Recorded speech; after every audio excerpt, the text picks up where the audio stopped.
Жақынырақ қояйын. Жоқ, үстінде эле тұр. Ала. Любой сұрамар бере берме. Опыттарын Баштады. Нурбаев боюнча ошол жанагы берилип кеткен 300 гектар жер Афганистанда туулуп өскөн адамга бул жерге келип кийин кыргыз жарандыгын алган экен. Ошол Нурбаев таап алып барган инвестор. Ошол адамга мыйзамсыз берилип кеткен 300 гектар жерди аныктап, иликтеп, тактап берүү боюнча ал жерге жайыт жерлери болгон, андан тышкары айыл чарба убагында кайракы жерлер болгон. Ошо чет өлкөлүк жарандарга берилип кеткендиги боюнча Алиянаменде Араван районунун борборунда Кыргыз Республикасы президентинин ыйгарым укуктуу өкүлү Зиядин Жамалдиновдун эл менен болгон жолугушуусунда элден кайрылуу болгон. Ошол нерсени мыйзам чегинде териштирип бериңиздер. Себеби элдин үлүш жери, кайракы жер, жайыт жерлер толугу менен чет өлкөлүк жаранга берилип кетти деген маселени коюшкан. Ошонун натыйжасында анан барып биз ал жерге ошол 300 гектар жерди текшергени, райондук деңгээлде комиссия түзүлүп, андан кийин биз ошол жерди текшерүүгө барганбыз. Анан ошонун натыйжасында көп нерсе аныкталып чыкты. Ошол 300 гектар жер аянты мыйзамсыз чет өлкөлүк жаранга берилгендиги. Себеби алар бир дагы мамлекеттик органдан уруксат кагаз алган эмес. Ошол чет өлкөлүк жаран келип инвестор болом деп, инвестиция салам деп деген ой менен келген деп атат, ошону менен алып келген деп. Бирок инвестиция салып аткан адам, инвестор кандай гана болбосун Кыргыз Республикасынын мыйзамдарын сыйлаш керек. Кыргыз Республикасынын жарандарынын мыйзамдык укуктарын сыйлаш керек. Анан Кыргыз Республикасынын мыйзамдарынын гана чегинде иш алып барыш керек. Эч бир жерде жазылган эмес. Инвестор миллион салабы, миллиард салабы Кыргыз Республикасынын мыйзамдарын, Кыргыз Республикасынын жарандарынын укуктарын тебелеп тепсеп келип иштей берсин деп. Эч жерде, эч кандай жарлыкта, эч кандай мыйзамда жазылган эмес. Биз бир гана нерсе мыйзамдуулуктун сакталышын, мыйзамдуу талаага кайтып келүүнү гана талап кылып атабыз. Ошондой эле жер, мына 300 гектар жер Алиянаров айыл өкмөтүнө берилип кеткен. Берилгенден тышкары тегерегинин бүт бардыгы мыйзам бузуу менен жер кодексин сактабай, жерге жайгаштыруу мыйзамдарын сактабай туруп, жер кыртышын бузуу менен тегерете аң кылып казып таштаган 300 гектар жерди. 300 гектар жердин аянтын тегерете касканда канча гектар жерди жер кыртышын талкалап бузуп таштады. Бул эч бир жерде мамлекеттик органдан уруксат алынган эмес. Бул Алиянаров айыл өкмөтүндөгү эле 300 гектар жер. Андан тышкары 200 гектар жер мына Нурабад айыл өкмөтүнүн ошол эле Whitestone Company жоопкерчилиги чектелген коому директору Шамсулла Хабибулла дегенди Нурбаев Жалалидин апарып, мына ушул инвестор, силер дагы өзүңөрдүн айыл өкмөтүңөрдөн 200 гектар жер бергиле деп, ал жерден дагы 200 гектар жерди алып, тегерегин касып, Алиянаровдагыдай кылып туруп касып, бүт мыйзам бузуу менен бир дагы уруксат кагазы жок, ошол жерге алып барып ишке салган. Анысы аз келгенси бир тыйын акча салыгындагы, ижара акысындагы, андан тышкары айылдын жашоочуларына, айыл өкмөттүн жашоочуларына бериле турган социалдык пакетти бир тыйын акчасын төкпөй келген ушул убакка чейин.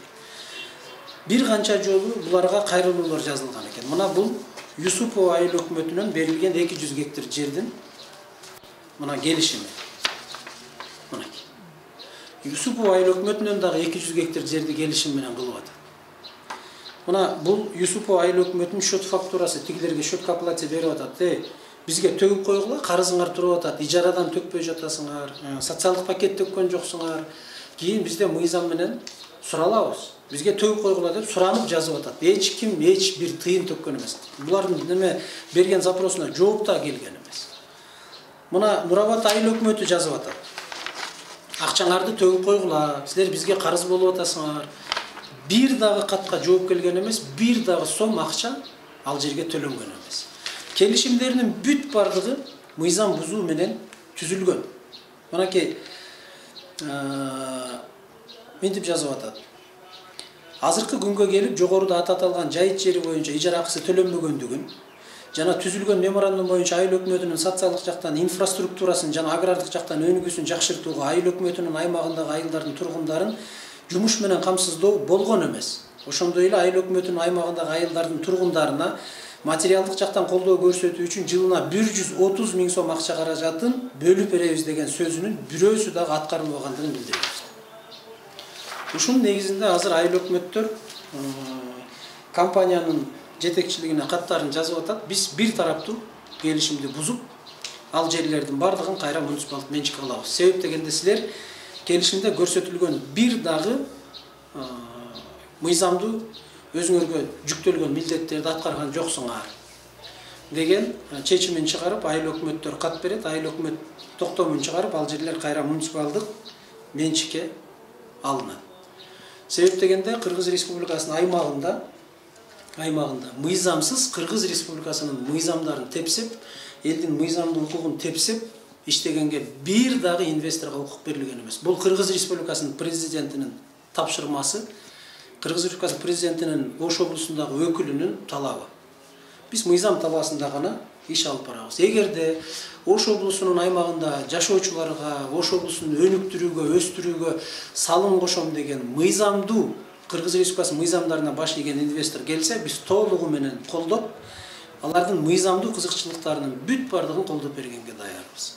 Эгерде биздин мыйзамдарды сыйлабаса, өзүндө түзүлгөн келишимдердеги көрсөтүлгөн өздөрүнүн аракеттерин, милдеттерин аткарбаса, анда кечирип койсун. Анда мындай инвестордун менин оюмча эч жерде кереги жок. Ал жерге кайсыл чөп эгилип атат, ал жерде эмне болуп атат эч ким билбейт. Себеби бир дагы мамлекеттик органдын бул жерде уруксат кагазы жок. Мынакей мен сиздерге бир нерсени окуп берейин. Мына мамлекеттик органдардан келип түшкөн кагазды булар эмнени тиги делага тиркеп коюшкан. Мына биз сүйлөштүк. Бүт бардык мамлекеттик органдар уруксат кагазын берди деп туруп, булар элдин бардыгын алдап, мына мондай документтерди тиркеп атышат.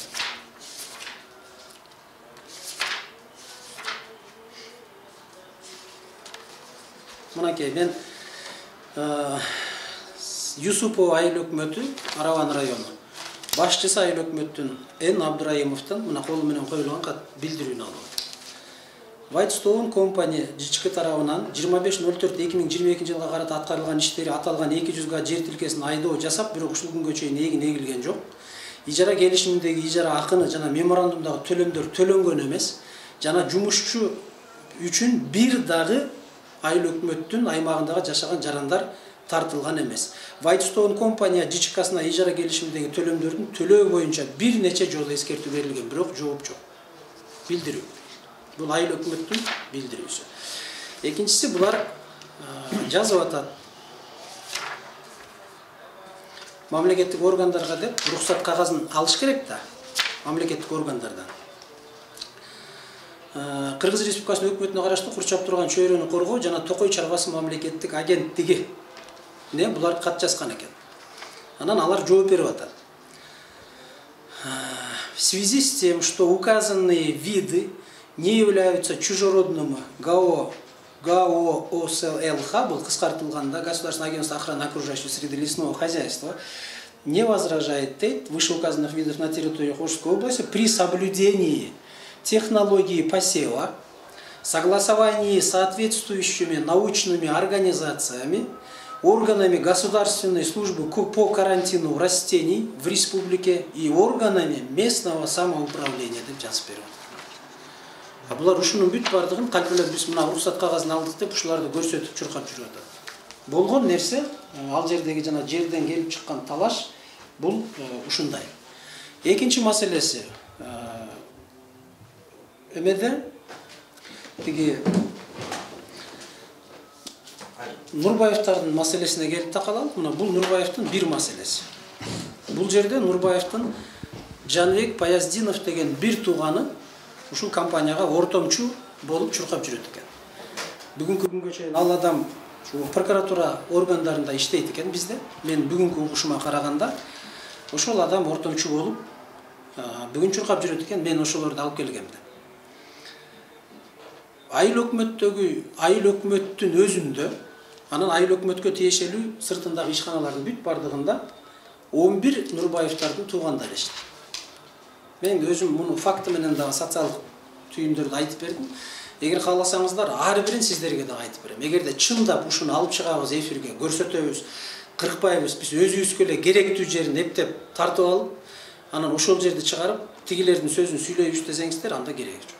Жок, биз калыс көрсөтөбүз, шунун баарын чыгарып беребиз десеңер, мына мен ар биринин фамилиясын, атын, кайсы кызматта коюлгандыгын бардыгын айтып бере алам.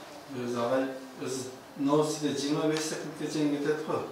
Ошо экинчи тарапты алайлы деп чалышкан окшойт. Анан мунун эми азыр канчасы кетет билбейсиңер, туура? Ооба, мен билбейм. Эми мунун азыр ортосун гана алат, мына ошого биришени коелу, мына куттуу жерде турабыз. Өзүнө керектүү жерин алат дагы, барып келген журналист анан ошону берет. Себеби алар ошол жактын чакыруусу менен барган бүгүн тиги жыйынга. Ошол жактын чакыруусу менен ким чакырган, кантип чакырган, анын бардыгын биз уже уктук. Жалаң Нурбаевдин бир туугандары, куда сөөктөрү, жээндери, таекелери, тагалары бүт бардыгы ошол жерде жумуштап отурат. Мен анын бардыгын социалдык тармактардагы видео кайрылууларында толугу менен көрсөтүп бердим. Биздин бул жерде Нурбаевдарга тиги каршы, же болбосо ошолорду казып атайын, ошонун үстүнөн гана текшерүү жүргүзүп атат деген нерсенин бүт бардыгы бул жөн гана кызыктар тараптардын чыгарган жумолу. Себеп дегенде мындай текшерүүлөр, мына өзүңөр социалдык тармактардан көрүп атасыңар, биз ушундай сөздөр артыбыздан мыйзамсыз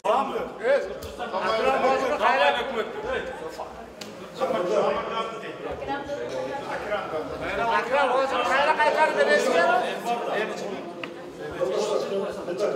Hacı kayra kayıt geliyor da. Akram Hacı kayra kayıt geliyor orada yapıp geliyor.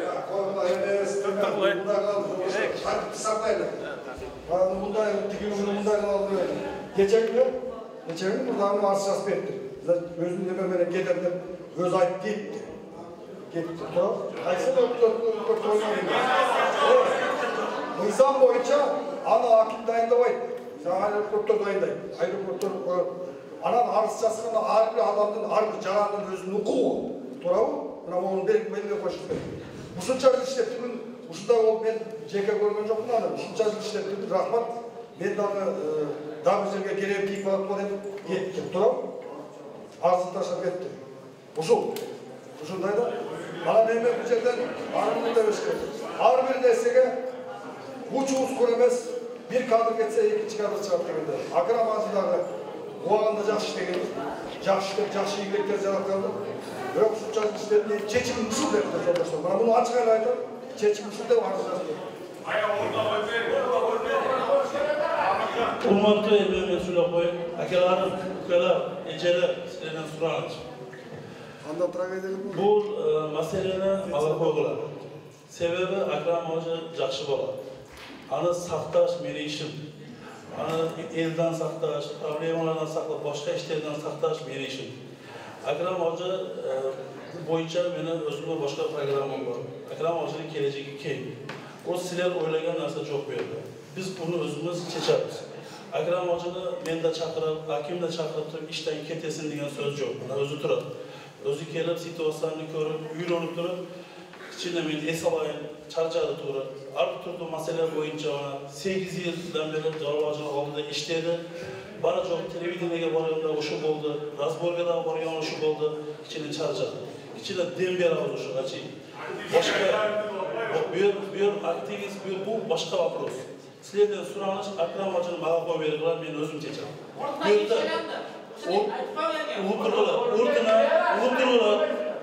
orduna başka yerden elip gelgen çok. Biz özümüz içimizden Paxtavat'tan Piratı Tolgunbek degen bola işledim. Bu bolanın 5 stajı var. Bana bizge rezervdan özgeninden bir vayenlikte koyup gelirken biz de özümüzden koyduk. Yo bizge oş özgeninden bir vayenlikte zamboş gerekler. Sizler toru çuğular. Bunu ben çeçem onu. Bu Pirat'ın 5 yıl stajı var. Жақшы bola, bardak olan tek bola işte verir. Uşu tural usura vermişsin ya. Özümüzde сактайлы. Урматтуу акем, урматтуу айылбашы, урматтуу элдер, бул сиз айтып аткан жок нерсе. Акрам калоосу эмес бул.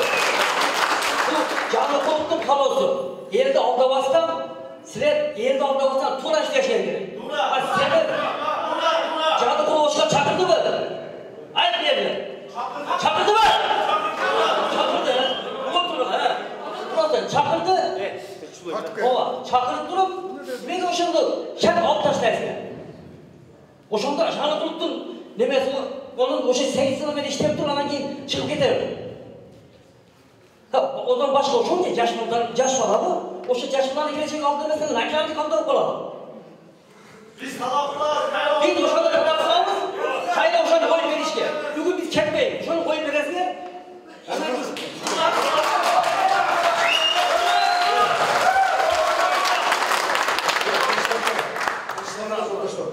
Dıştandılar. Jönelerini hemen kılıvermeyle birbirisi de sıylaydı o жерде. Onu Orazan ayında birbirisi sıylaydı. Жолдоштор. Ол тактиксіздік нәрсе болмаш керек бізде. Шынын айтайын мен. Bu жерде мен деген бұлар бір екі жол сұрадым. Азы неменің кейбір ақырапты көрген жоқпын өзі үшін. Өзі ошында шешіп келін деп, имандай бір шындықты айтылады, маған ушunu айтты. Ушундай шешіп келін. Чарчап тұрмын. 8-9 іштейін. Адам қатарымен чарчап тұрмын. Ушунча жерде талаш-тартыштарда, жер талаш, башка маселелерде жүрдүгүндө өзү чечим кылып тур. Жаран катары, жаран катары конституцияда, башкы мыйзамда ар бир кишинин өзүнүн укугу бар да. Мен жана жогоруда айттым. Кандай чечим чыгарса да өзүнүн укугу бар да. Туурабы? Анан эми мындай калганда, учур эмес да, мына дагы бир жерге, дагы бир участокко керек болот алчы. Мисалы анан эми жөндөп